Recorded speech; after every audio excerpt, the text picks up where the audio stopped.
Hello guys, Miss Rachel is here. Welcome to my new channel. Okay guys, for this video, gusto ko lang i-share yung moments namin ng anak ko at ang tita mami niya. Okay, this time ay nasa church kami. Yun, gusto ko lang i-share, ibahagi sa inyo yung anak ko. Wala pa siyang 1 year that time, ano pa lang, parang nasa 9 months pa lang ata siya. Pero ano lang, natutuwa lang ako, kaya ako siya binitiwan ng time na yan kasi napaka priceless yung ngiti niya, yung tawa niya. At dahil nasa church kami niyan, linggo yan, merong kumakanta niyan.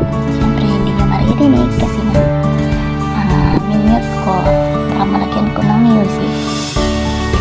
Yan, sumasabay din siya sa kanta. Yun yung laking kinatuka ko sa kanya kasi para bang feeling ko ang aga niyang natuto, ang aga niyang nag-mature sa lagay na yan anyways, happy lang kasi talaga ako. Kahit yung sitwasyon namin ay medyo hindi talaga maayos dahil 3 months pa lang yan siya, ay umuwi na kami ng probinsya at kami na lang talaga dalawa. Kami na lang dalawa kasama sa pamilya ko doon. Kaya ako nasabing kami lang dalawa kasi hindi namin kasama yung tatay niya sa ano bang kumanta badly speaking, yun, hindi nga namin kasama. Gawa nga nang umuwi kami sana for good, pero wala yung plano para sa future, pero walang nangyayari gawa ng kung ano yung napag-usapan namin nung hindi pa kami umuwi ng probinsya, ay yun, nagiging wala lang, parang walang kwenta ang lahat.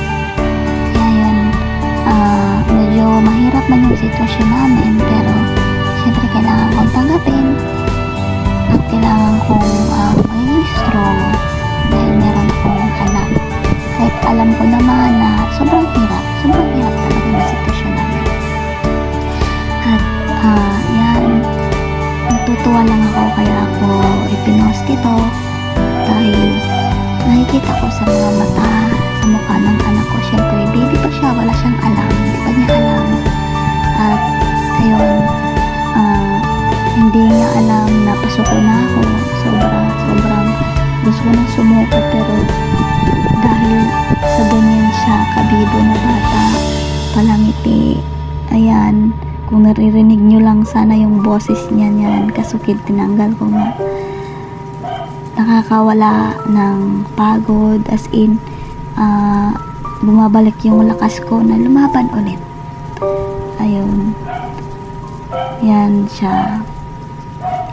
Kaya pinagmamalaki ko yung anak ko, hindi ko pinagsisihan na nagkaroon ako ng anak.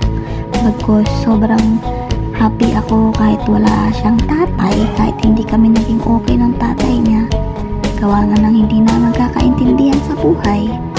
Ayun, okay naman kami, mas okay naman kami kahit wala yung tatay niya. Kasi nga, sabi ko, kung maghihirap lang din naman kami na nandyan yung tatay niya, mas mabuti na yung wala na lang.